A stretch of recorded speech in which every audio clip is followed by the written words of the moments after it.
not Mr. PowerPoint, although he's certainly done them. Okay, everybody, we're live.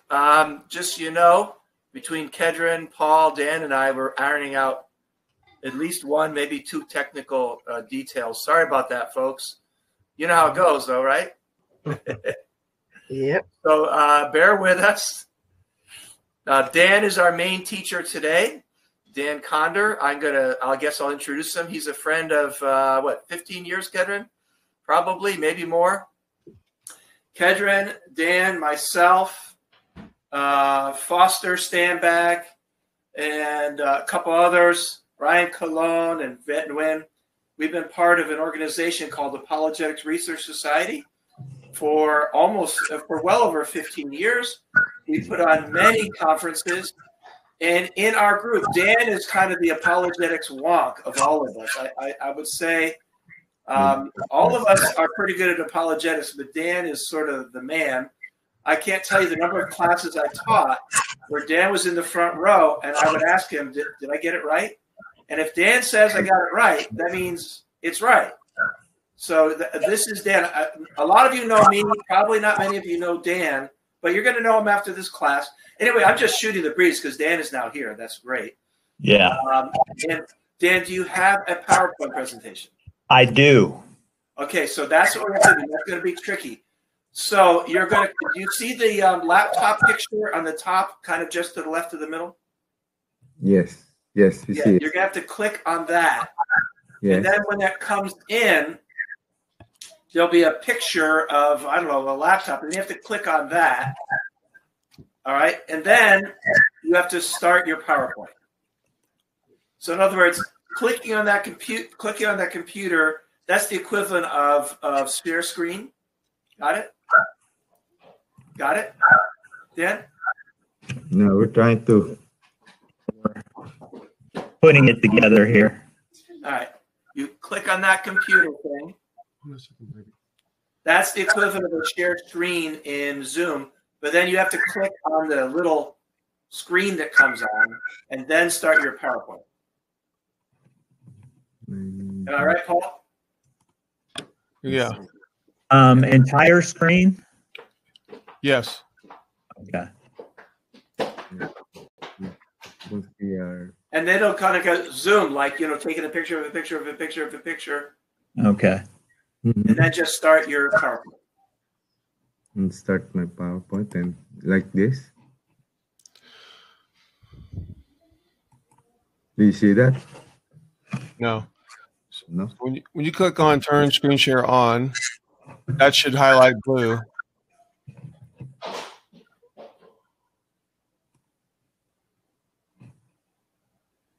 Anyway, class, if you came in a little bit later, like I said, you guys keep talking to each other, Dan and Paul.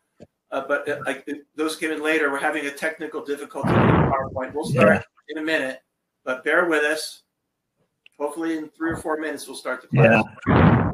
What is it doing when you're – because you guys are staring – there you go. Okay. There you go. Okay. Now we're in the infinity of there mirror. You go. Okay. Perfect. Kedron and John, you can turn off your videos. Okay. Anyway, class, welcome to Dan, and take it away, Dan. Thank you. John gave me a great introduction there. It makes me sound much better than I am because I have the enviable role of letting John present and pull out all this information after information after information.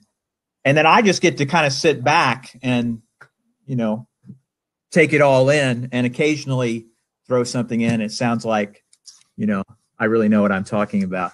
But grateful to have everyone here. Sorry for the delay. I'm grateful for the Lighthouse Church of Christ, which is kind of hosting me here, and Raymond Ramos, who leads the Singles Impact Ministry of the Lighthouse Church of Christ, is kind of my tech support here, my moral support.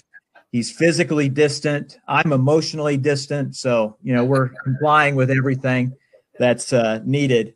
But we opened last week. John started us out looking at some of the hard questions of the Bible, some of the most challenging topics.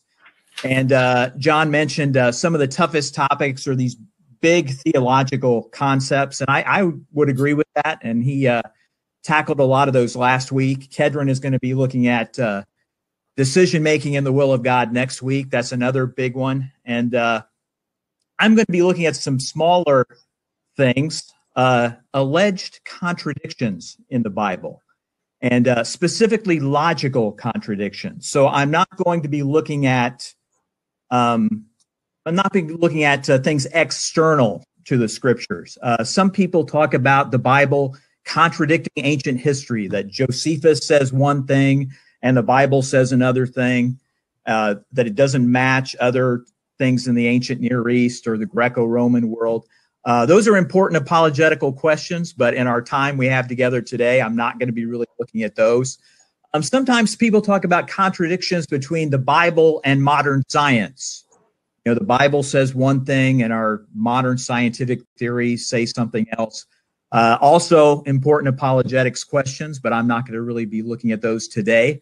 If you're curious about those, there's this website called evidenceforchristianity.org that maybe you've heard of that addresses some of these. But I will be looking specifically at logical contradictions, which that's a very specific thing. And so that's what I will be focused on. And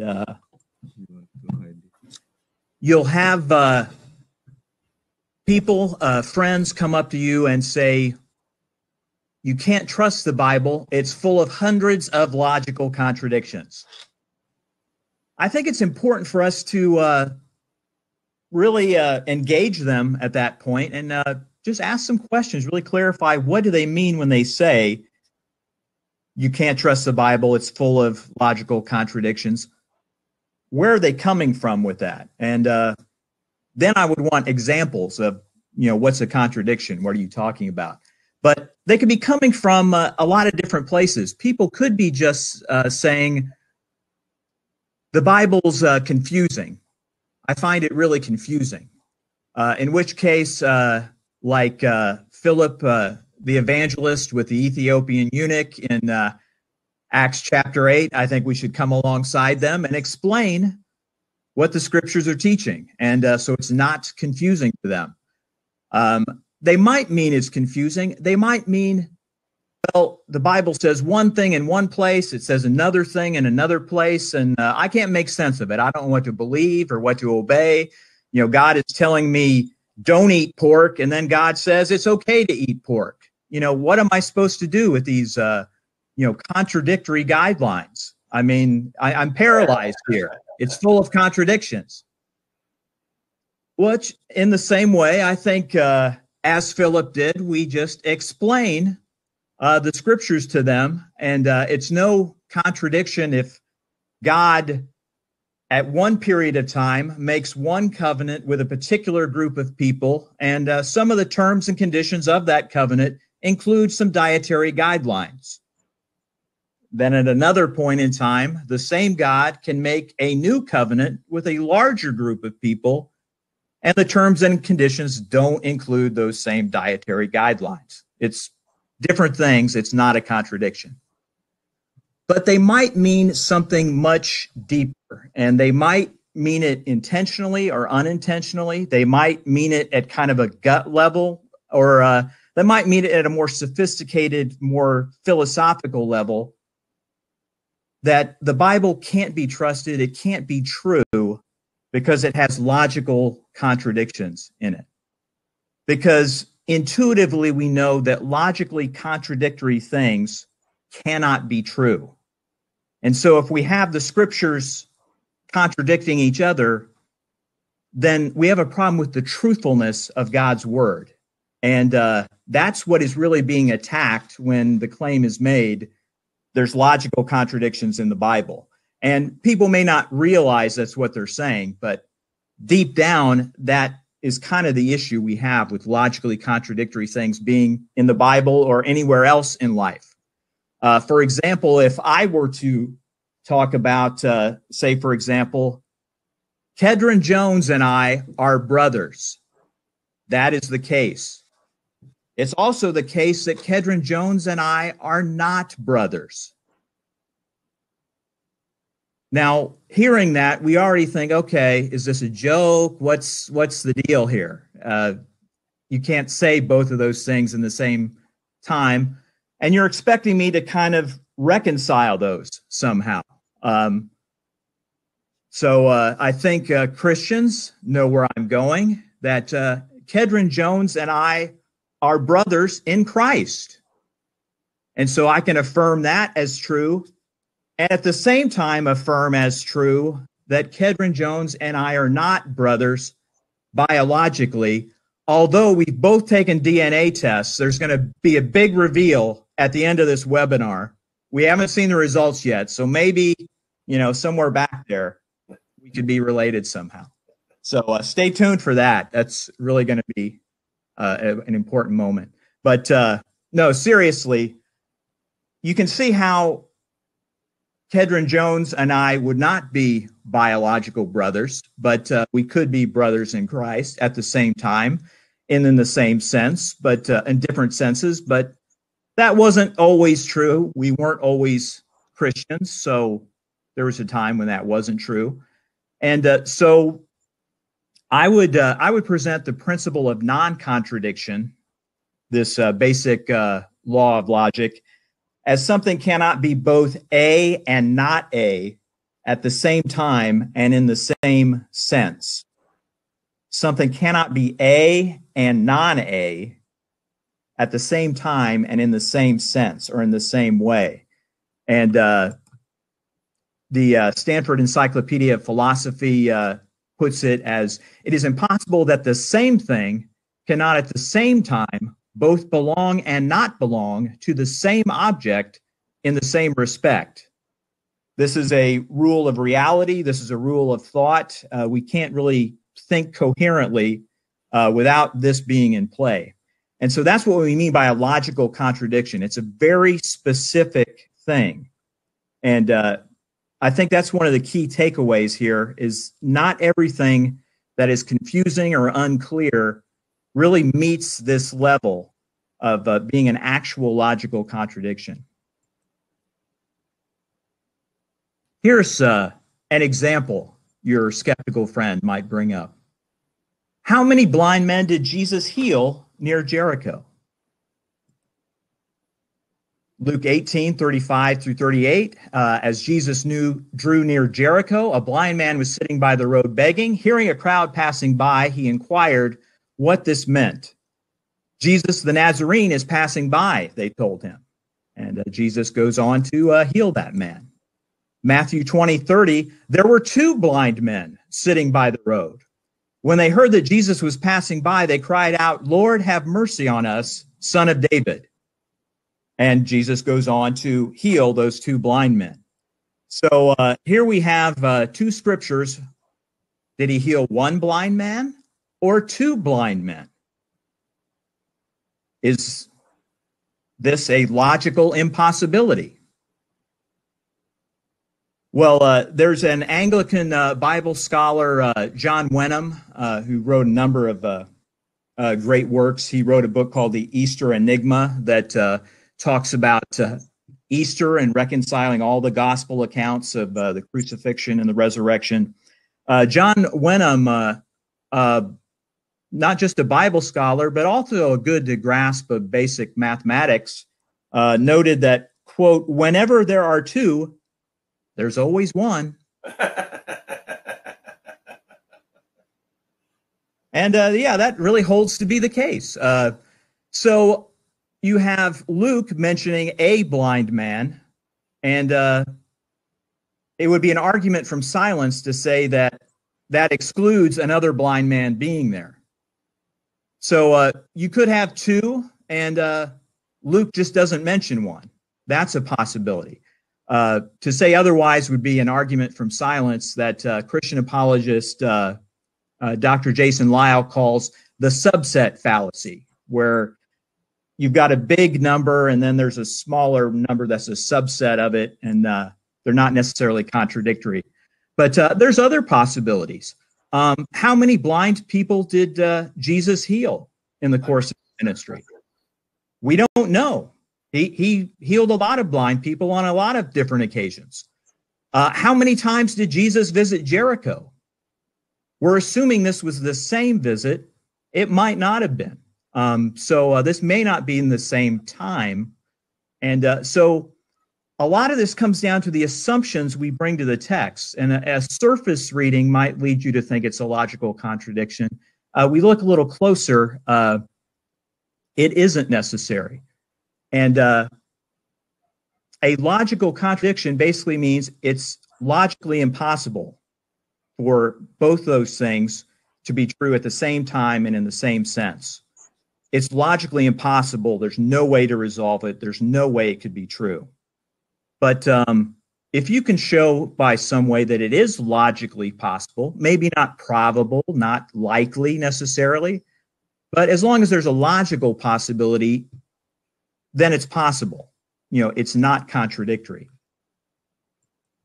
Another example that is brought up, I think as Christians, we read over these passages. We don't really register this as a contradiction, but you find this in a lot of lists of alleged Bible contradictions.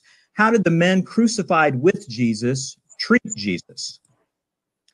Mark 15:32, let the Messiah, the King of Israel, come down now from the cross so that we may see and believe. Even those who were crucified with him were taunting him. So these two men being crucified with Jesus are mocking Jesus. Luke 23, verses 39 to 40. Then one of the criminals hanging there began to yell insults at him. Aren't you the Messiah? Save yourself and us. But the other answered, rebuking him, don't you even fear God, since you are undergoing the same punishment? And Jesus goes on to forgive this man and offer him a place in paradise. A famous passage, an encouraging passage. But this is sometimes thrown out as a contradiction. Both mocked him, or only one mocked him, and the other one stood up for Jesus. Well, I think Christians, as I said, we usually read over this. We just take it for granted. They were on the cross for several hours, so you could have two of the criminals, both of them mocking Jesus, and then one has a change of heart. One repents over the course of time, and Jesus forgives him. He ends the story right with God. And so people's hearts can change. And we've seen that in our own lives. We've seen that in the lives of people around us. And we see this, I believe, in these two passages. And this gives us some clues to other passages. You see passages in the Bible, in the Old Testament, where there are kings that start out really good and then fall away from God and end their lives apart from God. Then you have kings, far too many in the Old Testament, that start out very wicked, but then they repent. They kind of turn their lives around. And so these aren't contradictory things. You see over the course of time, people can change one way or the other. And I think we see in the scriptures where, to our surprise, you have very wicked men and women that sometimes say and do some good things. And somewhat disturbingly, we find a lot of righteous men and women in the Bible that say and do some pretty bad things. But our spiritual journey is has full of these peak experiences, these mountaintops, and it's full of what some have called the agony of faith, the valleys. And you see someone like Abraham, that is, the father of faith, and yet you see times when he's struggling in his faith. And so over time, you see different things. It's not really a contradiction. And so not only is this not a contradiction, it gives us an idea how other similar contradictions, alleged contradictions, might be resolved. In the same way that we look at how many blind men were healed, that we can abstract to other things in the scriptures. How many angels were at the tomb? Was it one angel? Was it two angels? Well, it kind of depends on who is coming there and what time they're coming there. And then, of course, where there's two angels, there was one angel. So some of these principles apply. Here's a question. Does everyone sin?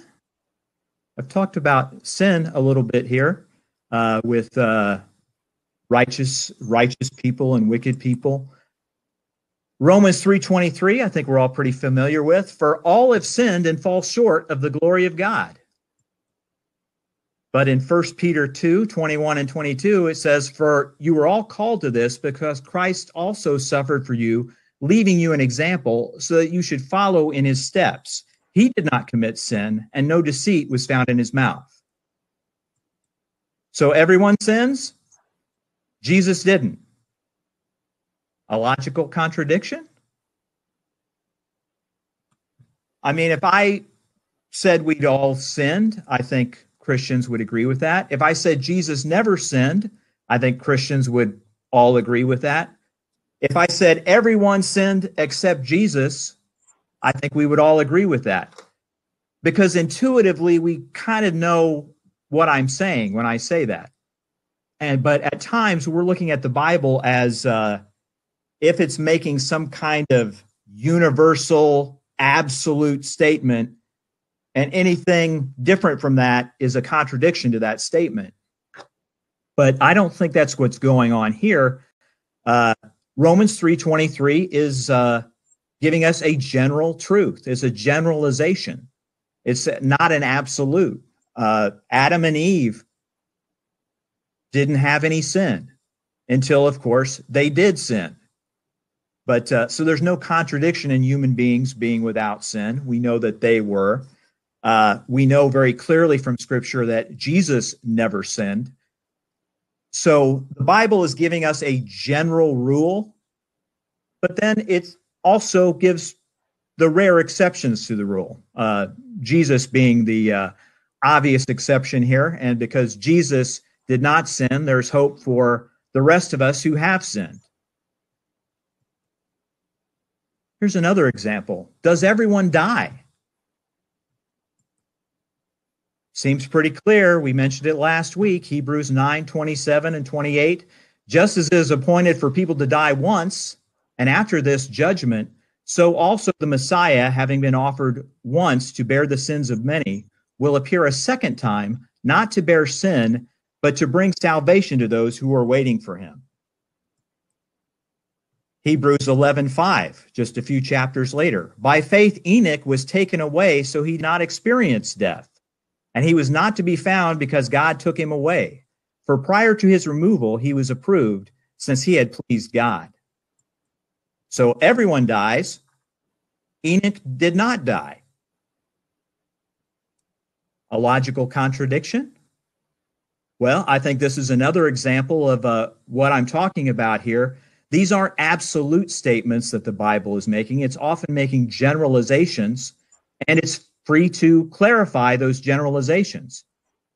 I don't think the writer of Hebrews forgot what he wrote a few chapters earlier. In fact, later in chapter 11, he talks about all these people, including Enoch in the Hall of Fame of Faith, and says, these all died before they received what was promised. Well, he just said a few verses earlier that Enoch did not die a natural death. So that's an obvious exception.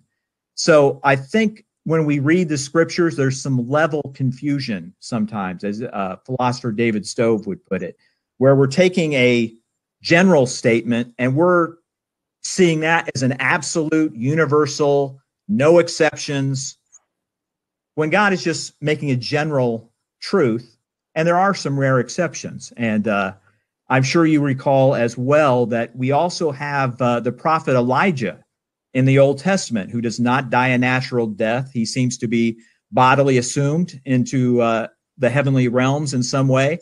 But so you have a few rare exceptions, but still everyone dies. And you have some rare exceptions to that, but not a logical contradiction.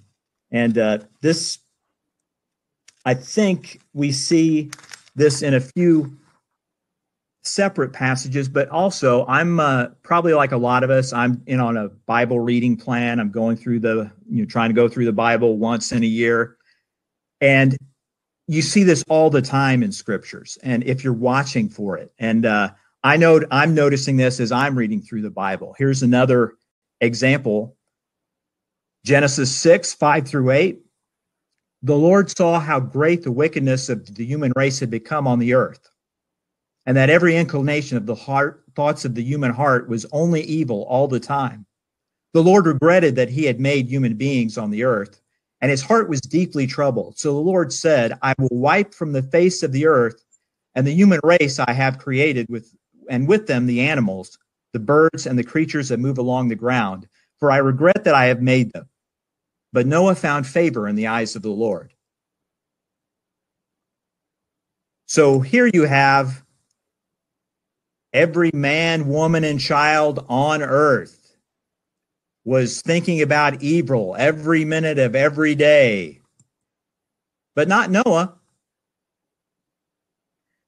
So God is making this general judgment on the state of humanity at that point in time. It's a pretty dark time, but this shouldn't be absolutized. And this is often used as a proof text of total human depravity and by some theological schools. But we would never absolutize verse 8, that Noah found favor in the eyes of the Lord, therefore Noah was pure and sinless and never did any. We know Noah was a sinner, but he's a righteous man. So God is just painting the background here of how wicked this generation was in somewhat hyperbolic way. He's making that general statement, and then he's clarifying it with, there was a righteous man that found favor in the eyes of God in that generation. Now, granted, with that generation being as wicked as it was, maybe the bar wasn't that high for Noah to be considered a righteous man, but still considered a righteous man. And so the Bible's giving this general statement, giving us the background, but giving some clarification. Here is a righteous man that God could use. Here's another example, 1 Kings 15:5, because David did what was right in the sight of the Lord and had not turned aside from anything that God commanded him all the days of his life, except in the case of Uriah the Hittite. So here we're affirming that David was a righteous man, but admitting he fell tragically short. This was devastating to David, to his family, to the kingdom. And so the Bible is giving us the good, the bad, and the ugly, of these people, where it doesn't deny, the wrongdoing. It doesn't deny when someone was right. It's just, that's just clarifying kind of the general statements that's being made. So it's not contradictory, although a surface reading could give you that impression. But this is just talking about we shouldn't overlook the good that people have done, but we shouldn't overlook the bad either. We should keep it all in balance. Here's another deep question. Does God exist? Genesis 1:1, in the beginning, God created the heavens and the earth. God does not exist. Psalm 14:1. God exists. God doesn't exist. Well, that's pretty dark. I don't know what we're supposed to believe here. It says one thing. It says the opposite. I'm starting to kind of waver here in my, wait a minute. It kind of depends who is saying what's said in the scriptures. The Bible is true in whatever it affirms as true. I mean, the Bible records things that Satan said. It's not affirming those as true. The Bible is a faithful record of things that happened, but you have to consider the source. I mean, the Bible kind of gives us the source for some of these things that are said. So you have to look who's talking. I hope I've revived John Travolta's career with that little reference. I found this meme online, Luke 4:7. You find that in your encouragement calendar. If thou therefore wilt worship me, all shall be thine. So that's an encouraging thing to hear from God. But these are actually the words of Satan to Jesus, tempting Jesus in the wilderness. You kind of have to look who's talking. It depends who's saying what. And you have a number of passages in the book of Job. Job has his different friends, and they're arguing different things. And then at the end of the book, God says, these guys were all wrong. So you can't be pulling passages out of the book of Job and assume, hey, this is something the Bible's teaching. The Bible is a faithful record of, what Satan says there in the book of Job, what Job's comforters say and all their different opinions. And then at the end of the book, you have what God says, where he says, these guys all had it wrong. So we have to really get the perspective of who's saying what. In the Old Testament, we have the death of Saul, and we've got some discrepancies in the accounts. But the Bible is a faithful record of here's how King Saul died, and it also says here's a faithful record of what an Amalekite said about how King Saul died. So if there's some differences, it could be this rather self-serving account from this Amalekite might not be the full truth of the situation. You have Jesus in the New Testament. There's different things in the gospel with the synagogue ruler Jairus and his daughter. And was she dead? When did she die? Was she close to death? But we have Luke giving an account of it. And then we have another gospel, I believe Matthew, where it's talking about someone reporting to Jairus, hey, she's already dead. Don't bother the teacher anymore. So the Bible is reporting other people reporting things. It's not necessarily saying that what they said was accurate. And so those really aren't going to work as logical contradictions. I thought you said James was dead. Acts 12, 1-2. About that time, King Herod cruelly attacked some who belonged to the church, and he killed James, John's brother, with the sword. Then the whole assembly fell silent and listened to Barnabas and Paul describe all the signs and wonders God had done through them among the Gentiles. After they stopped speaking, James responded, brothers, listen to me. That's Acts 15, 12-14. So James is killed. Then a couple chapters later, James speaks up. Well, I think we know, and there's even a clue there in Acts 12. This is James, the son of Zebedee, the brother of John, son of Zebedee, one of the 12 apostles. And it's James the Just, the half-brother of Jesus, author of the book of James. He is the James that's speaking in Acts 15. You have a lot of people in the Bible with the same name. And so we can't assume that it's always talking about the person we think it is. There's a lot of Marys running around in the Gospels. And so how many angels did Mary see at the tomb? We have to figure out which Mary we're talking about and which visit to the tomb we're talking about. That really has to be nailed down. In the 12 apostles, you've got 2 guys named Simon or Simeon. You've got 2 guys named James. You've got 2 guys named Judas. So you have to figure out what person, we're talking about when we're in the scriptures, because you have a lot of different people with the same name. And then you have a lot of individuals with multiple names. Simon Peter is he's Simon or Simeon. He's Petros or Peter. He's Cephas. He's called a number of different names.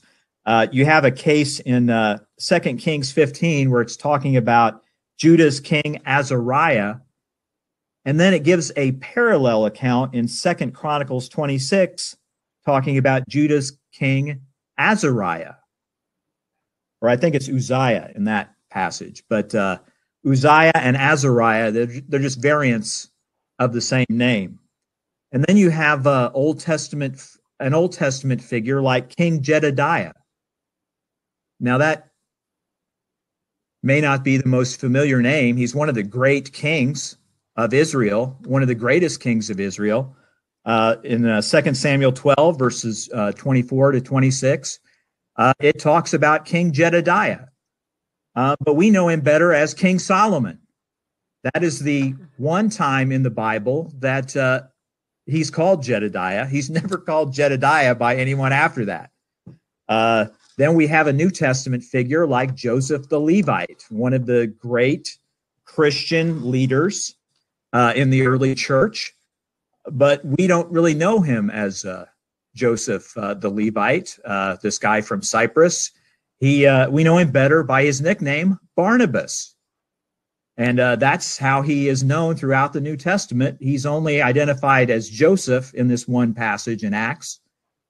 But there were a lot of guys named Joseph running around. So it was helpful to have a nickname like Barnabas to kind of identify who he is.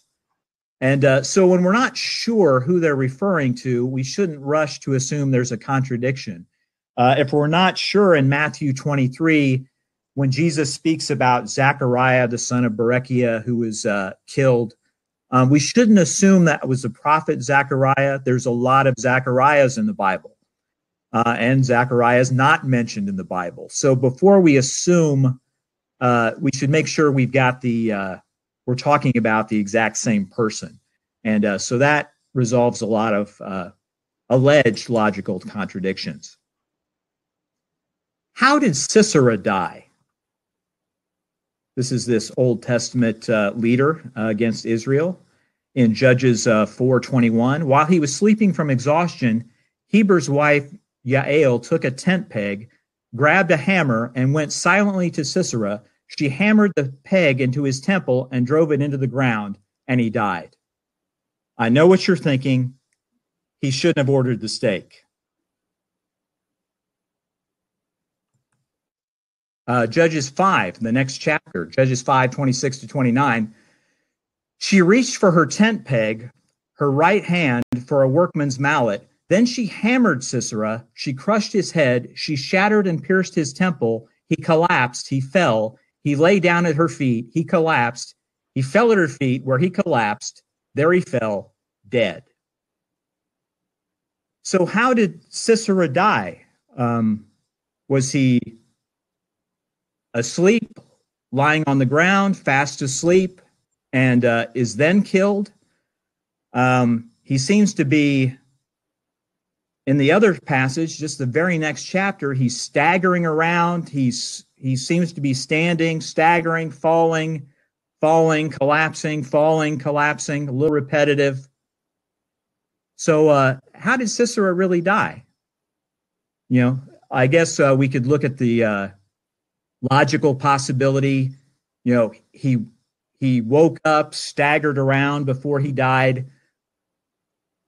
But I would like to point out that in chapter 4, this is giving a kind of straightforward account of what happened. And what I'm quoting from chapter 5, this is from the Song of Deborah. This was a song of victory that she and Barak are singing after the battle. And so that could account for the differences here. The Bible is communicating truth, but in different ways. And the philosopher Mortimer Adler made the distinction between propositional truth and poetical truth. I mean, they're both ways of communicating truth.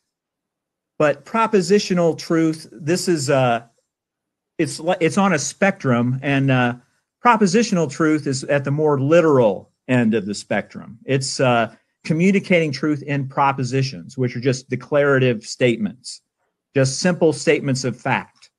And that's what we really have here in Judges 4. Whereas in Judges 5, we have a song. It's also communicating truth, but it's doing it poetically. It's more figurative. It's not as it's making the same points, but in a more colorful way. And we see this oftentimes in the scriptures, where we get kind of a more propositional account, and then you might have that same event, like the exit from Egypt, or the creation talked about in Genesis. You'll have those events reflected on in the Psalms. But the Psalms will be looking back at these events in the life of Israel in a more poetic way. The Psalms are poetic. These are psalms and prayers. Often in the prophetic books, God's communicating to his prophets in dreams and visions, very poetically. And the prophets are often preaching somewhat poetically, somewhat figuratively. They're talking about the spiritual significance of things that are happening. And they're not giving a dry play-by-play news report necessarily on what's happening. And so we always have to look at where is the account that we're reading on the spectrum, and things that might superficially look like logical contradictions. It's actually the same incident being related in a slightly different way. And so that needs to be kept in mind. For example, what did Judas, when he betrayed Jesus for 30 pieces of silver, what did Judas get for his 30 pieces of silver? I could say Judas got what was coming to him. That would be a more poetical way of saying it. What did Judas get for his money? A grave.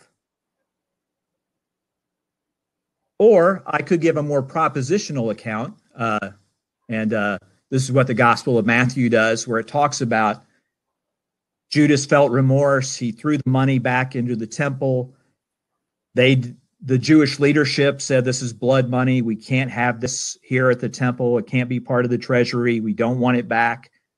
And so they buy a burial plot, and this is where Judas will eventually be buried. That's the propositional, blow-by-blow account of it. Whereas Luke in Acts chapter 1 is giving a more poetical account of it. This is what he got with his money. He got a place to be buried.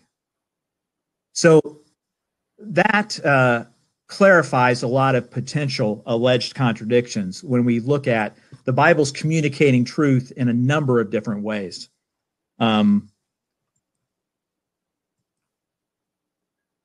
Now, finally, we're getting back to these blind men near Jericho. What happened near Jericho?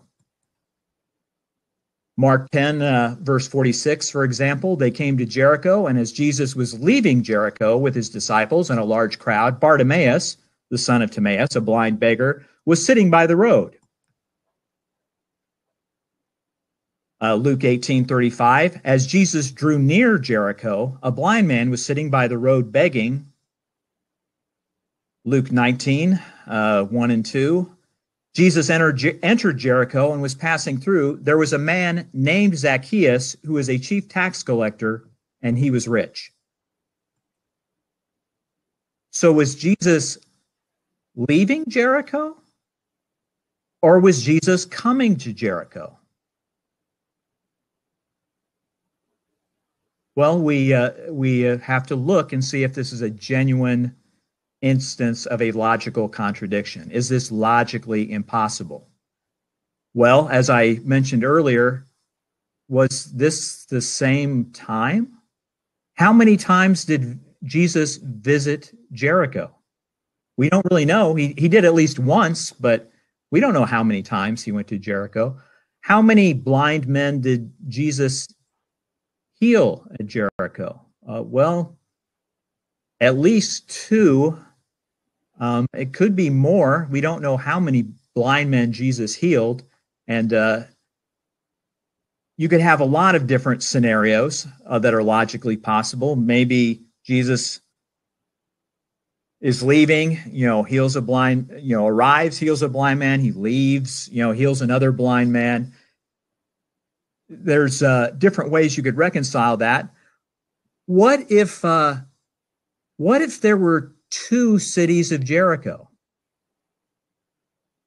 Like, what if you had one city of Jericho, and then maybe, a mile or two down the road, you've got another city of Jericho. And so when Jesus is leaving one, he's going into the other.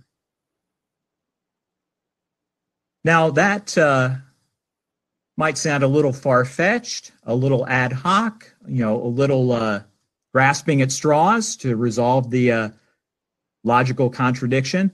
I think there's a lot of ways that we could actually resolve this.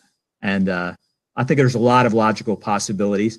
But with a logical possibility, we're not talking about probability or likelihood. So the idea of two cities of Jericho side by side may not be the most probable idea, but it does resolve the logical problem.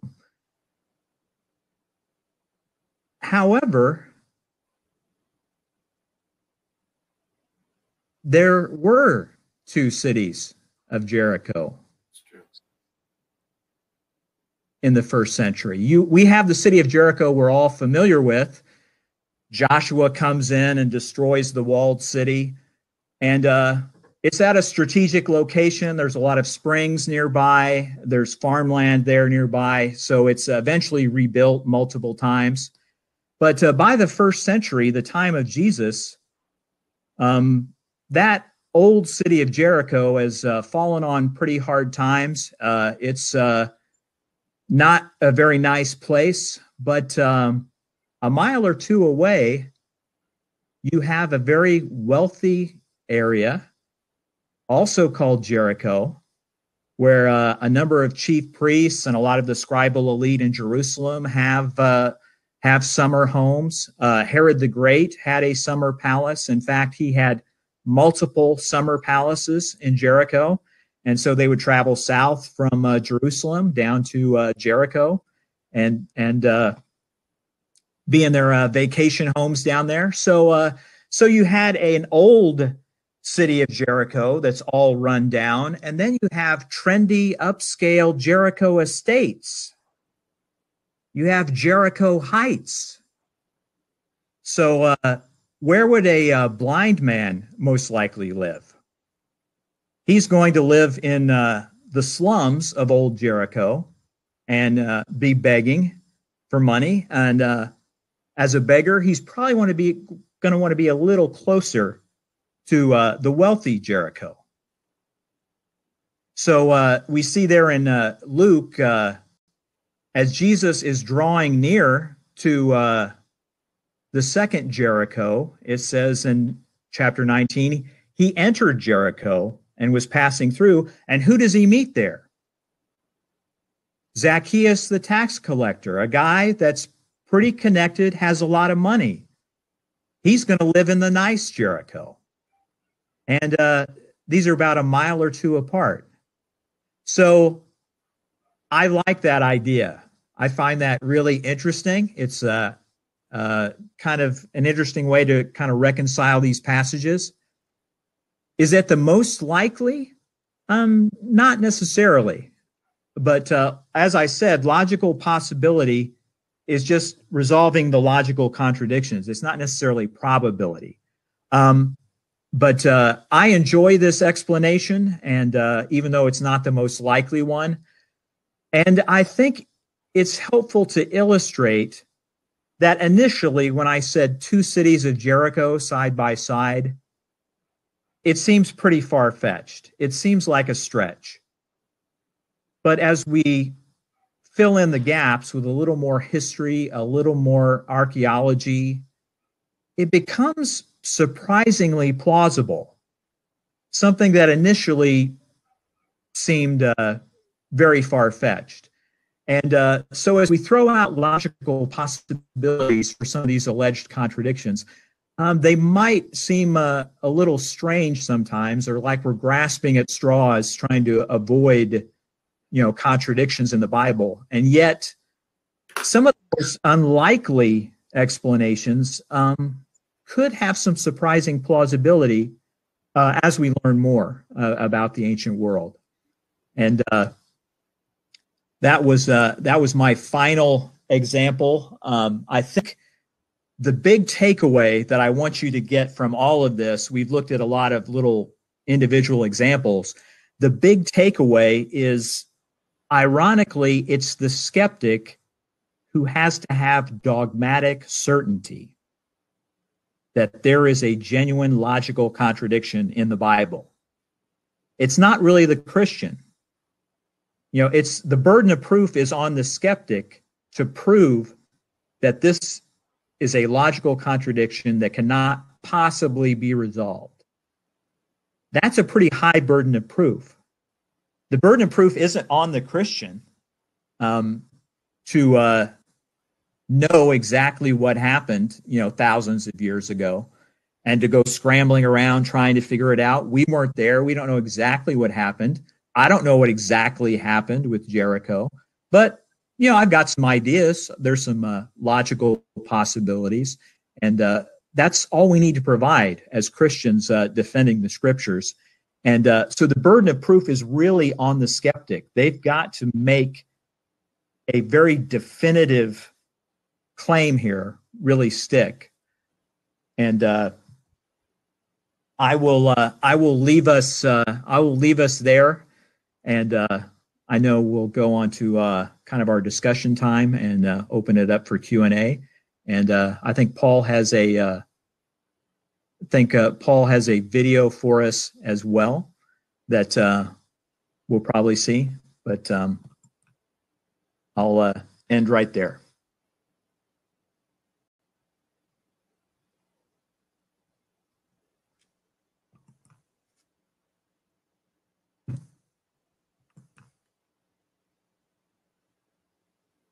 Am I on? You are. You are on. I love that last example, Dan, because you had us all totally thinking you're being an idiot here. Around, you made us feel like we were being so judgmental. That was a great one. Yep. And I think because you might have the administrative rights, Dan. I think. Oh, there we go. Okay. And so you have to max. Okay, cool.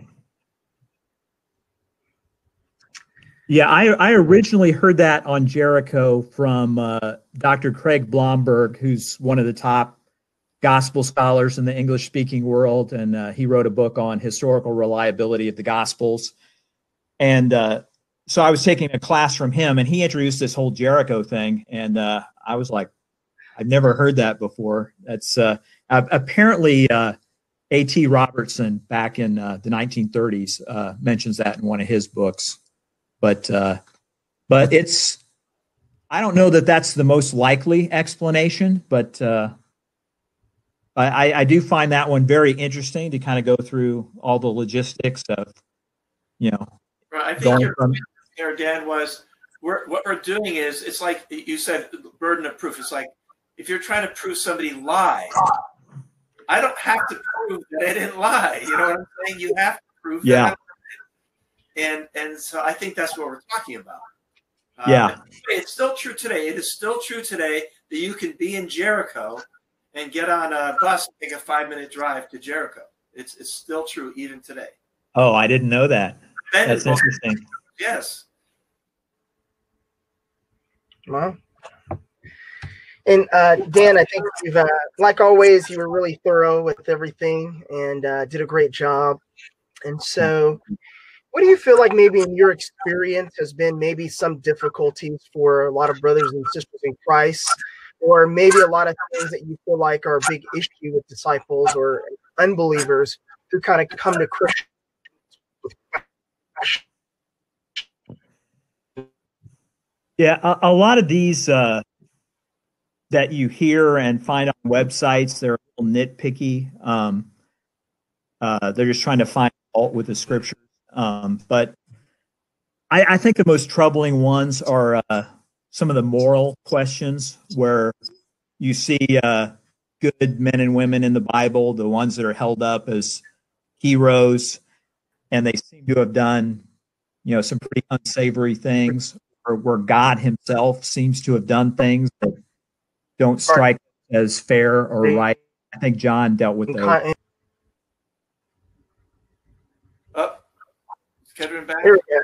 Sorry, I lost you guys there. Were you able to answer my question? I think so. I was trying to reply to it. I don't know if it got through. If maybe you can do it one more time, just for anyone who missed it. By the way, in our question and answer, a lot of it's going to be just more possible contradictions, and the list is infinite. There's a book called "All the Contradictions in the Bible." I don't know if you've ever read that one, Dan. Which author? It's Haley's Bible Handbook. That guy. This is an old book. Oh yeah, so, yeah. We did Haley's Bible Handbook. Did this book, "All the Contradictions in the Bible," which is an ironic title, Yeah, I believe it's this one. All right, that's another one. This is that book. For the audience, I told you. Every time you tell Dan something, he already knew it. I'm telling you, I'm not lying. Yeah, there's a lot of other good books too, like Gleason Archer's Handbook of Difficulties, and then Norman Geisler has a really good book as well on that issue too. Yeah, I've got a contradiction, Dan, that is an actual contradiction. I want you to explain it. It's, okay. In 2 Samuel 8:4, it says Daniel took 700 horsemen. And in 1 Chronicles 18:4, it says he took 7,000 horsemen. Oh, that's really easy. It's right here on. Yeah, there's. I'm doing that on purpose because there's a category of, in quotes, contradictions. Right. That you didn't mention. Right. So, as fun, just to see if I can get you. Yeah.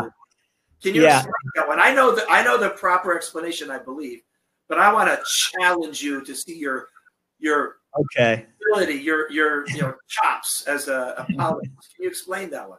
Yeah, that's an example, as you say, of there's a number of them like that, especially in the Old Testament. And so my question would be, how many fingers am I holding up? 4. Is it 5 fingers or 4 fingers and a thumb?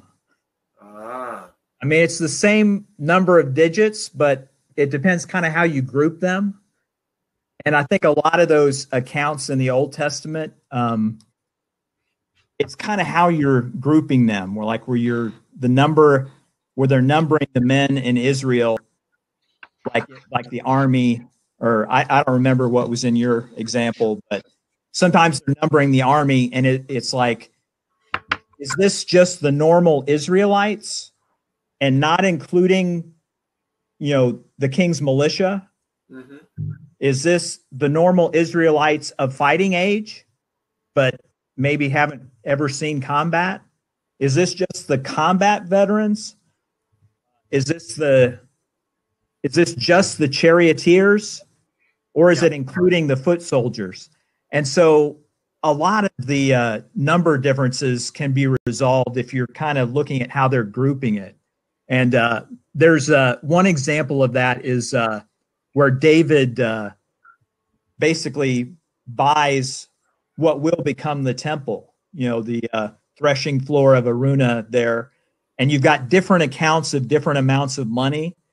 But when you look at it, he's making different purchases. He buys the threshing floor and the oxen, but then he also buys the land, like the site. Right. And so when you look at, he's making different purchases with different amounts, there's a logical possibility there that that's what's going on. And I think a lot of those can be resolved that way. And obviously, Haley and some of these different guys, they go into the specifics of what they're counting and what they're counting. Another example would be Solomon's stables. Like, was it 40,000? Was it 4,000? So it depends what you're really grouping or talking about. Yeah. Another possibility is there was a copying error. Yeah. In fact, if you look at the Jewish numbers, they had a system kind of like the Roman numerals, where they use letters. And some of those numbers, the Hebrew letters, are almost exactly the same. Right. And for example, if I said, I don't know, yesterday I rode my bile, B-I-L-E, you would say, no, I rode my bike. You'd figure out that mistake because it's a word, but with numbers, there's no context. And so when you're copying, making a copying error with numbers, so I try to caution people, when you see numbers in the Old Testament, take that with a really big grain of salt, because copying over periods of time, the possibility of making a 5 be a 3, and same thing with spellings of names of kings, Nebuchadnezzar, Nebuchadrezzar. Not that probably people would make that a contradiction, although I've seen that kind of stuff. Yeah. Wow. Yeah. Well, and right. Well, there's no standardized spelling. Right. They didn't have standardized spelling. Yeah. But even if and you're right. It's a copy. That could be a copying error as well. Yeah. Sorry. And that's typical in a lot of ways throughout the Old Testament. So a good example of that would be 2 Kings 8:26 versus 2 Chronicles 22:2, when it talks about how old was King is it Azan? But was he 42 years old or was he 22 years old? And so he's actually 22 years old, but there seemed to be a copyist error because the 42 and the 22 look very similar. Yeah. But more than likely, it's just a copyist error, either due to a smudge or something that was maybe part of the papyri was messed up, so it was not very clear. But yeah, it's about I think in one book I remember there's about 13 categories of Bible apparent contradictions, and they're pretty easily resolved. But yeah, you're right. Typically, numbers can be easily resolved like that. So yeah. Although with that one, most people would say it's a copyist error. He was really 22 and not 42. Yep. And we have differing manuscripts. Yeah. Not all the ancient manuscripts say 42 on that particular scripture. So that seems very plausible. But I read one apologist who said in the Hebrew, it says he was a son of 42 years. Yeah. So does that mean he was 42 years old, or does that mean he's part of this 42-year dynasty because his grandfather was King Omri of the house of David, and he had been king of, it was about 42 years when this king took over? Is it talking about that? So logically possible that could be the case too, but I don't have any problem saying it's a copyist error because that's manuscript evidence. Yeah, and I think it's always important when we're talking about contradictions. We're basically saying that the original, manuscript or what was no contradictions or were, inspired by God. It's not the copies that were, even though our copies are much more accurate, I would say, than probably any other ancient, document. But Dan, you seem to have the Chicago Statement on Inerrancy kind of in the background behind your discussion. Is that a reasonable thought? Oh, I think the Chicago Statement is, I don't think it's the last word on inerrancy, but I think it's a good starting point. If you want to start talking about biblical inerrancy and kind of what it is and what it isn't, I think that's a great place to start. We may want to nuance it a little differently, but I think they've thought through. Those have I think they've thought through a lot of issues. Perspective than probably you and I do. They were trying to defend that evolution probably is not even true, I think, as they were creating that statement. So, but I find it to be useful. Yeah. Yeah, I think there's so many misunderstandings about inerrancy. I think that's kind of a good place to start, of what we mean and what we don't mean, and then if you want to go from there and nuance it a little differently, or but I think it's a great start in kind of clarifying. I'm going to type that in for our students so they'll know what we're talking about. You can Yeah. find it anywhere. It's it's got what, about 17, 20 statements, something like that. Yeah. So I got to type it in. You guys keep going here while I'm typing. So, Dan, in your experience talking with different brothers and sisters, I'll sort of reiterate this question. Has there been questions that you tend to get oftentimes from different disciples that you feel like you've had to address, or maybe questions about apparent contradictions that you've had to deal with repeatedly with maybe unbelievers? I think a lot of these, like you see lists online, you see skeptic books from atheists or Muslims or whatever. A lot of these, even some I covered today, tend to be a little nitpicky, just trying to take pot shots at the Bible. But I think the ones that are most troubling for non-Christians and Christians are the more moral problems, where you see someone lifted up in the scriptures as a good person doing something that seems questionable, or especially when you see God himself seeming to do things that don't seem right or don't seem just. And I think John covered a lot of those last week, where we kind of struggle with the justice of God, or the righteousness of God. And I think those are the most troubling ones. I don't think these little nitpicky ones are really the ones that keep people up at night. Was he going into Jericho, out of Jericho? I think that, although it's not our place to judge people necessarily, we can kind of look at the heart of the people making the criticism. And at the risk of, when I look at Muslim criticisms of the Bible's reliability, I find myself being very, very skeptical of their motivation. Because, they need to undermine the reliability of the Bible in order to even stay a Muslim. Because the Quran makes statements that are clearly historical statements which cannot possibly, because either Jesus was crucified or he wasn't. And if the Bible said he was crucified and that he wasn't crucified, now that would be, that's an example of a true contradiction. So I think, as disciples are out there reading things, they need to have some training in asking some questions about, not that we should outright judge somebody and not listen to anything they say, but I think a certain amount of discernment is called for here. Yeah. That's another look who's talking kind of category. Yeah. And unfortunately, disciples have often behaved like those people. Christians, people who claim they're Christians, often behave, blow things off, and treat other religions unfairly. So we need to be prepared to treat other religions as we would want ours to be treated as well. Right. And that's something I try to do with Islam, looking at the Quran and the Hadith literature and all the different Muslim sources.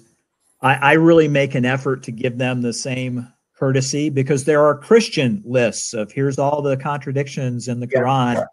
And so when I've looked at some of those, it's like, well, that doesn't really seem irresolvable to me. And so I'm really reluctant to just copy and paste some big list of problems with the Quran, or it's like, I want to kind of look at it, and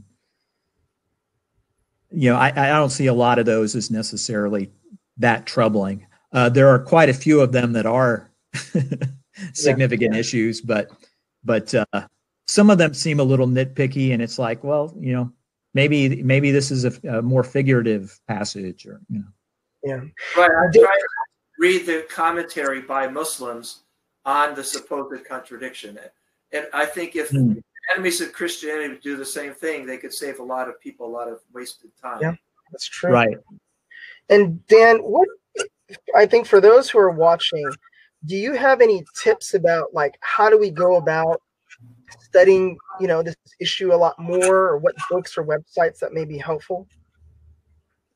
As far as engaging other people, just as I said at the beginning, if someone brings something up, it's good to ask, are you just talking about the Bible being confusing, or are you just, where are you coming from on that? And then what's your example of a contradiction? And,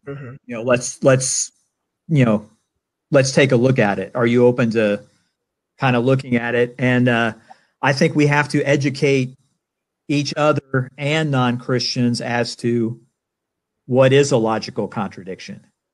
Yeah.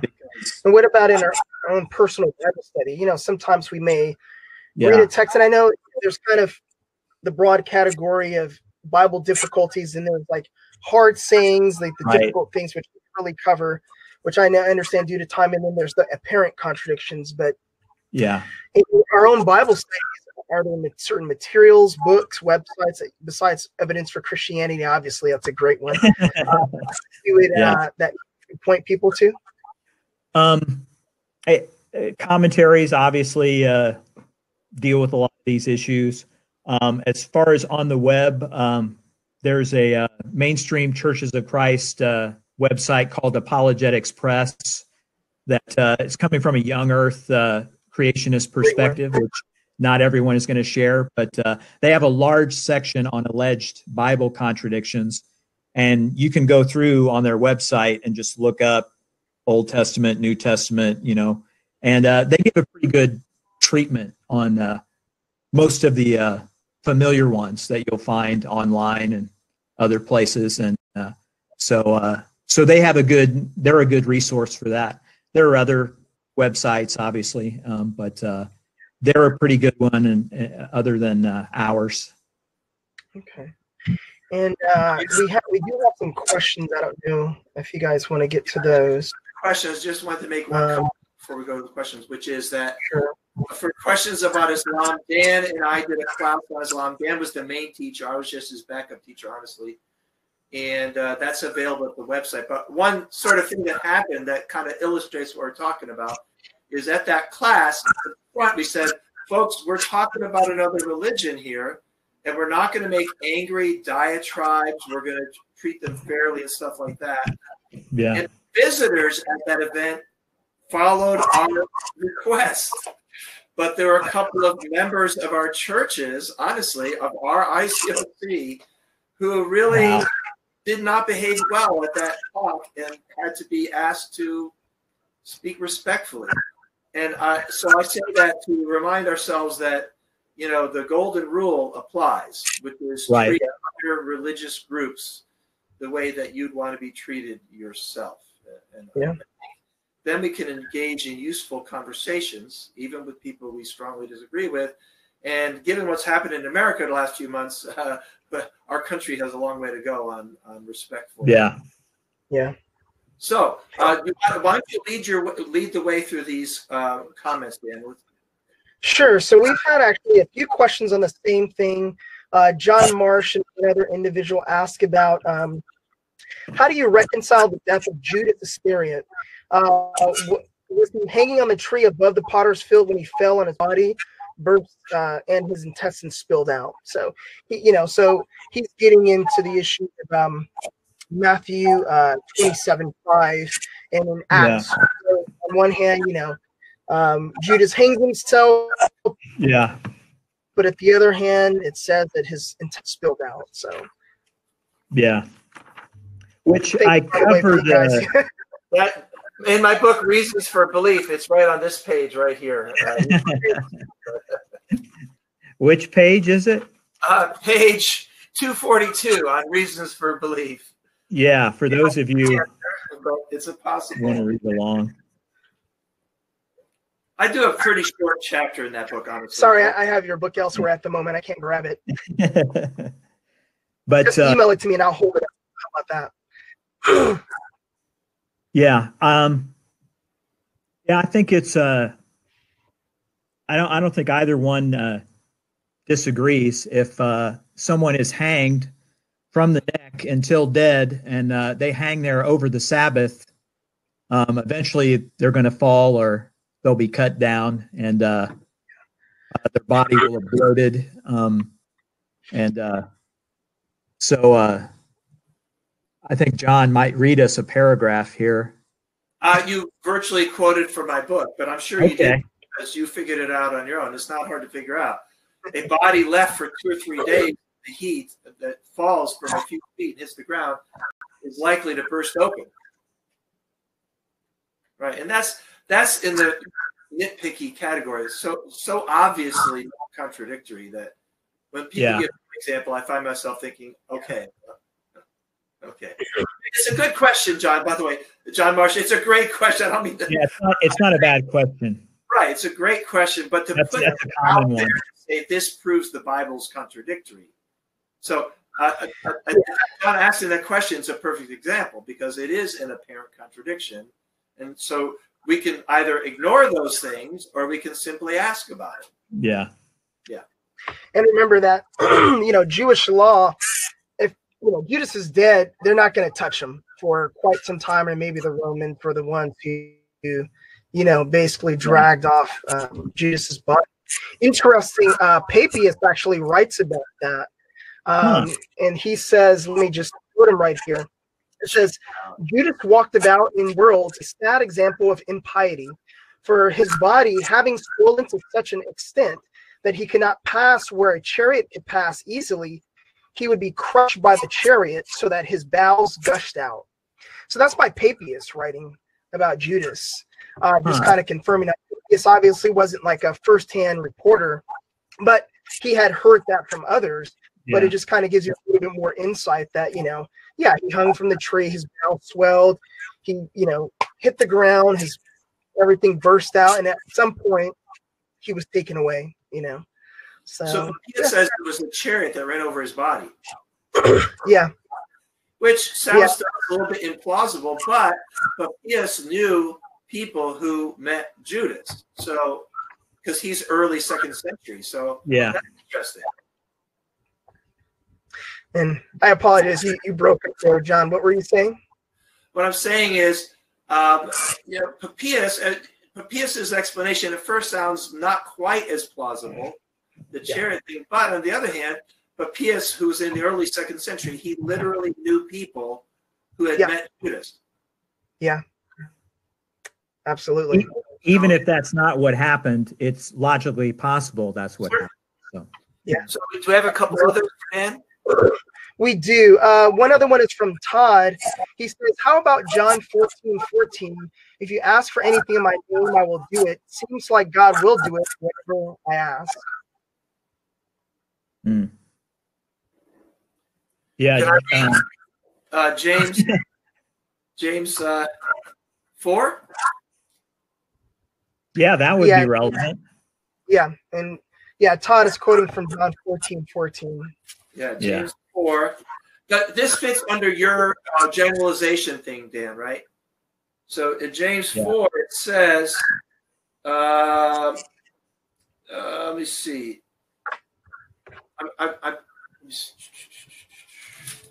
Could it be James 5? I can't remember. If you ask with wrong motives, you won't receive it. Where is that? Here you go. James 4:3. James 4:2. You desire, but you don't have, so you kill. You covet, you not get what you want, so you quarrel and fight.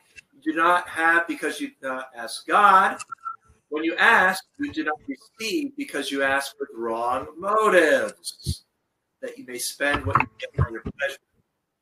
So apparently, we get everything that we ask for, unless, of course, our motives really stink, in which case, why should we think God would give us that? Yeah. So that's a clarification, and I think most people would look at that and say we have to take everything Scripture says about prayer and not just isolate one verse and see that as kind of the absolute. I want to note as well, Dr. Craig Hazen, the head of the apologetics program at Biola University, has a short book on that passage in John 14. I don't remember the title offhand, but If you look under Craig Hazen, Hazen is the last name. He has a book on prayer he came out with a year or two ago. A nice short treatment on prayer, kind of focusing on that verse. Here's another verse, 1 John 5, 14 and 15. This is the confidence we have in approaching God, that if we ask anything according to his will, he hears us. And if we know he hears us, whatever we ask, we know that we have it of him. In other words, if it's according to his will. So if we ask for something that goes against his will, he won't give it to us. Except the Bible even gives an exception to that, because Abraham asked something of God that wasn't by his will, and God even changed his will because he asked. So simple answers to this question. Well, and Jesus teaches us to pray, thy will be done. Right. Yeah. Yeah. We have one other one, John Quintania. What's up, John? He asked a pretty good question. He says, God rebukes Job's 3 friends, but does not mention the youngster Elihu in his rebuke. Why is that? Yeah. I don't think that's a contradiction, but it is an interesting question, though. It is. Yeah. It seems like the young guy, maybe did a little better job. Was a little more humble and so that's just off the top of my head. I think that's maybe what's going on there. I agree. Yeah, well, it was closer to the correct view than any of the other, arguably even than Job's view. Yeah. Oh, absolutely. And so if you look at Elihu's friends, they kind of accuse Job of some sort of outward sin, meaning like, hey, you did something and therefore you kind of reap what you sow. Or Elihu was just more of, hey, I'm rebuking you for your self-righteousness. And so if you look at, for example, like Job 32, 1-2, and some other passages within Job, what Elihu talks about is pretty much in line with what God says about Job. And so with Elihu, I think he did get it on point, just in terms of it's Job's self-righteousness that he's rebuking during that stage when he's meeting with his friends. And he has friends weren't very helpful at all about what they were, Yeah, I think Elihu is more in line with Job than his friend. But, when I study Job, I like to give Job's friends some grace as well. Right. Yeah. A long distance. And when they got there, they didn't start rebuking him. They just hung out with him for a long period of time. And then they rebuked him unhelpfully. Yeah. But they were there. They were great comforters until they started talking. Yeah, there you go. Sometimes you got to sit down and just shut up. That's right. Yeah, some great grief recovery principles there. Yeah. There's another question that came, and forgive me if I'm not pronouncing the name correctly. It's from Rima Hin. In John 8:56, Jesus says, Abraham rejoiced at the thought of seeing my day. He saw it and was glad. How did Abraham see Jesus' day? What does that mean? I think there's as far as him meeting Jesus, that's an interesting question. Jesus shows up in the Old Testament.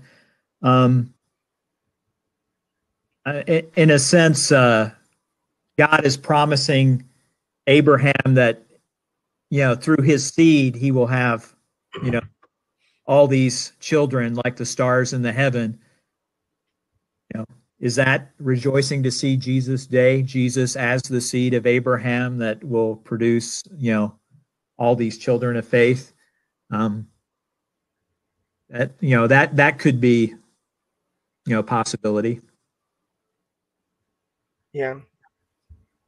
I don't think these are really logical contradictions, but I think it's an interesting question. Bringing up a contradiction, she's asking a question. By the way, I know quite well. from visiting with her when she was in the Middle East. She's here in LA now, though, by the way. Oh, cool. But yeah, whatever you guys. Her husband wanna was add leading on. the church in Jordan, and unfortunately, he was tragically killed. Oh, wow. So, Yeah, sorry. I agree with Dan. Basically, basically, God said, all nations will be blessed through you. Yeah. And Abraham may not have fully understood exactly precisely what I was anticipating, but it turned out to be true. Through one of his descendants, Jesus Christ, all nations were blessed. Yeah. And so, you know, like in Hebrews 11, it said these people saw these prophecies from a distance. And, and basically, the writer of Hebrews says we have them fulfilled right in front of us. So, more reason why we should believe. If Abraham believed, then we should all the more. Yeah. Yeah. And by day, I think Jesus is just, you know, it's just talking about the fulfillment of redemption. So, yeah, you're right. So, great question. And then this is the wrong hymn. There are two sisters. There are two sisters. Oh, this is so embarrassing. Yes. So yeah, she says, "I live in Jordan." Okay. Right. Her sister-in-law is one whose husband was killed in the car accident, who was leading the church in Jordan. This is Simon's wife, who Simon was converted in San Diego, and he moved to Jordan and converted his family. And by the time our church was planted in Amman, he was there were several disciples in the church there in Amman, and then we just met them.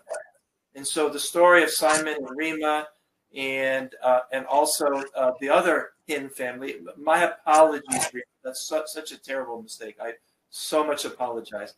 But their story is so incredibly inspiring, and yet also, honestly, a little bit sad as well. Yeah, yeah. But Simon and Rima were leading the church in Cairo when I was there, but they've since moved back to Amman. I believe I'm correct, Rima. You can correct me if you like. We have one other question to it. It still kind of relates to Judas, but a little bit different. This is from John Marsh. Do you know if there are any prophecies of Judas committing suicide in the Old Testament?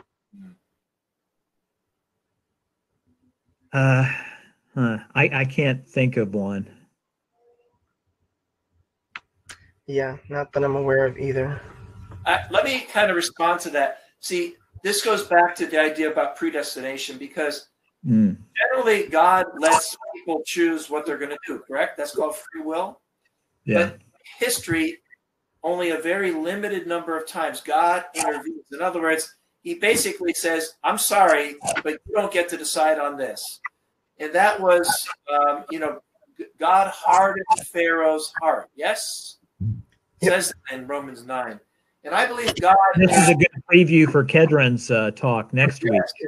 And God intervened in Judas' life. But my personal opinion is it was not predestined that Pharaoh would go to hell, or that Judas would go to hell.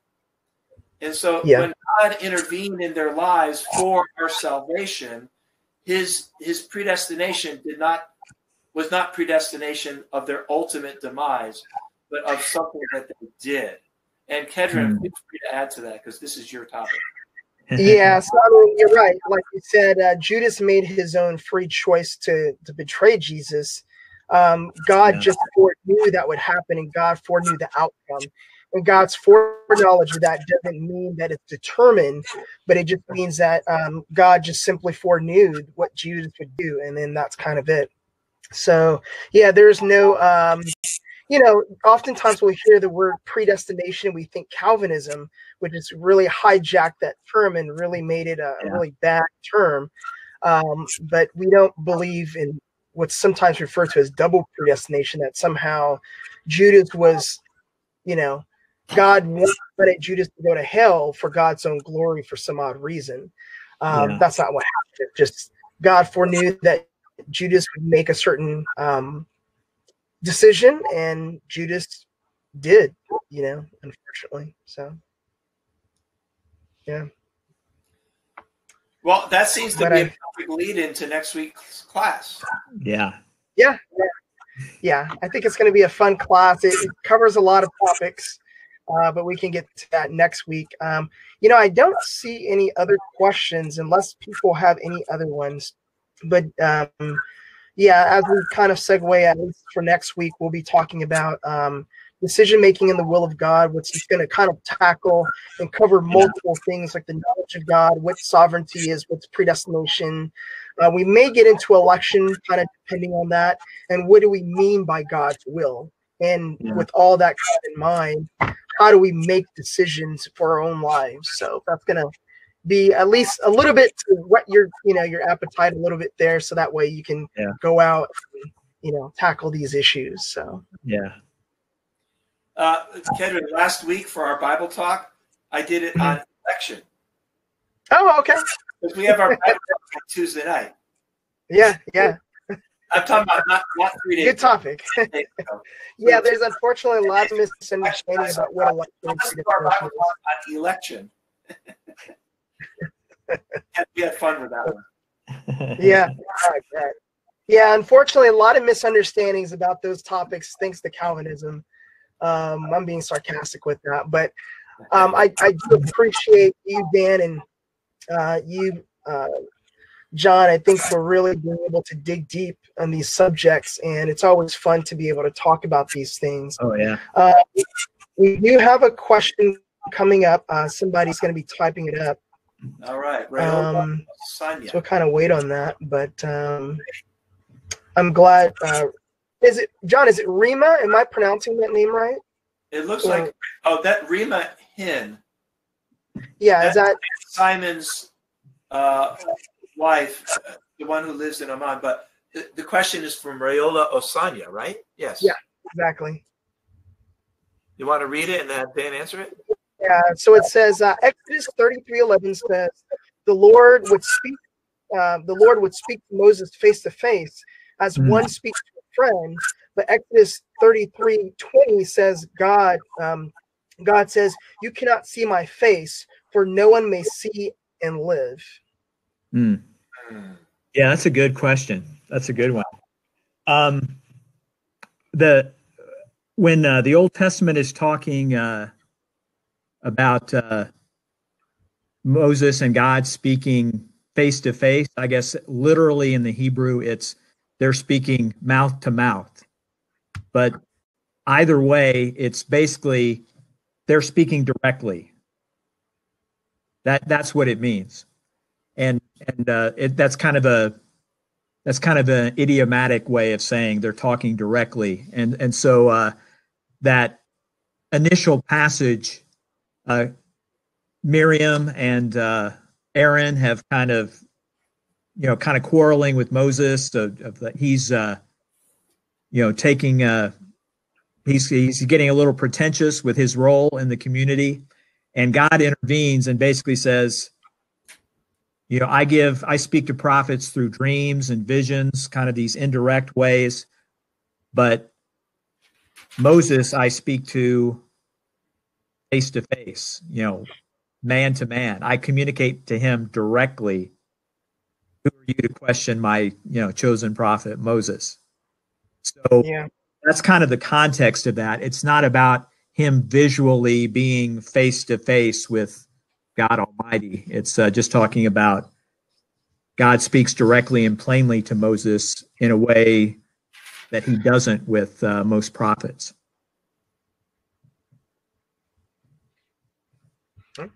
Yeah, I just looked up the Hebrew word. The Hebrew word is panet, and it can mean face, but it can also mean appearance or presence, or in front of, or in the presence of. So it has both a literal meaning and a metaphorical reason. I mean, of course, obviously, God doesn't have a face. Yeah. Or mouth. God the Father. Yeah. That's a really good question. That's Yeah.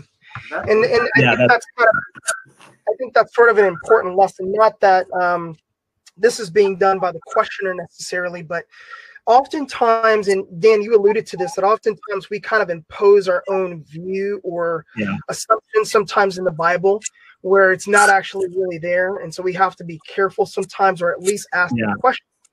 Think like the questioner did, is what does the Bible mean by something? So sometimes it will use figurative language or Hebrew idiom that we as kind of moderners aren't really familiar with. And sometimes it means that we do have to go back and kind of look at what the Hebrew says. And sometimes terms are used in a figurative way, sometimes in a literal way.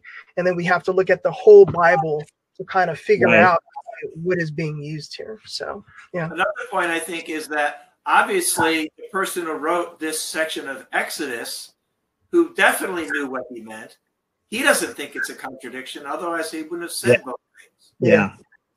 That's one thing I noticed in looking at some of these is it's just assumed Jesus doesn't know what he's talking about, or the gospel writer didn't know what they were talking about, or the writer of Hebrews forgot what he wrote, 3 chapters earlier.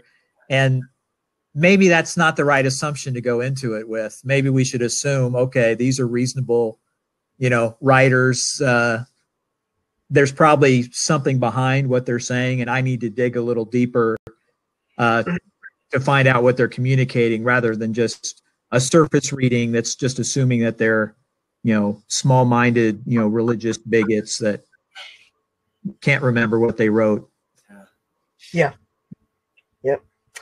But yeah, throughout the whole Testament, there is even the New, but especially in the Old Testament, there's a lot of Hebrew figures of speech that have either been lost in translation, so to speak, or we're just not as familiar with them today, or translators have made a translation call that may not have been in the best interest of a lot of readers. So. Yeah, and then in John 1, it says, no one has seen God. Yeah. All right, and that I believe when John said that, he was speaking, I believe he had Exodus 33 in mind, even when he wrote his words. And so he's reflecting on that, I believe. Yeah. Yep. So we have another question that just came. Thank you for the question. It says, did God lie when he had the prophet Isaiah tell King Hezekiah that he was going to die from his illness in Isaiah 38:1? If not, did God change his mind? Yeah, I think John touched on this earlier about, I think it was Abraham talking with God and asking for something, and God just granted it, just graciously granted it. So I think that's kind of what's going on here is God's having mercy on King Hezekiah. And he was pretty much informing him that his life was at an end. And Hezekiah, prayed and just begged God for mercy, and God was kind and gracious enough to grant it. Grant him a few more years, so I think God did change his mind on that, which is a controversial view, but I think prayer is real. I think when we go to God with things, I think it's a real interaction. And so I think that's kind of what's going on there. And it's clear in other places where the prophet Jeremiah talks about, if God pronounces judgment on a city and the city repents, then God will relent in judging that city, the way God did with the city of Nineveh and Jonah. So Jonah 3 verse, let me see, verse 2, 40 more days, and then I will come and destroy the city. And clearly he didn't. Yeah. And when we were young, everything was simple and easy, right? So if the Bible says this will happen, that means this will happen. Well, the fact is, some of the prophecies are God saying to the people, just so you know, this is what's going to happen. And there's nothing they could do to avoid it. Yeah. Other things, God says this is what's going to happen. And it could be avoided based on repenting. And sometimes the prophet gives clues that this will happen, but if you repent, it won't. And sometimes the prophet doesn't give clues. And so it's tough sometimes, you know? Yeah.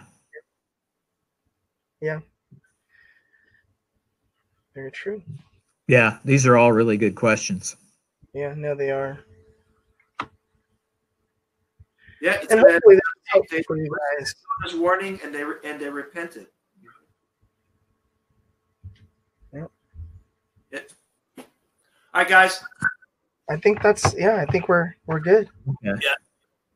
So no, he did not lie when he said that to Isaiah, to Hezekiah rather. Yeah. Yeah.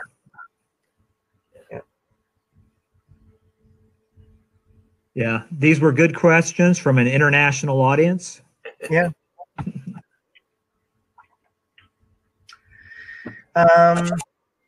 You want to tackle, or maybe our last question here? This is from Exodus 20, chapter 20, verse 4. Yeah. You shall not make for yourself an idol in the form of anything. Yeah. But then God asked to make 2 statues of 2 angels to be put on the cover of the ark of the covenant. He also asked Moses to make a figure of a snake and put it up on a pole. Yeah. So the idea then is it's a prohibition on making statues and then worshiping them or making them objects of veneration. Yeah. Yeah. Actually, the Jews tended to take that quite literally, and they didn't make statues basically at all. Yeah. Yeah. Yeah. Very much so. So I think there is a tension there with they're having to look to the bronze serpent to be healed.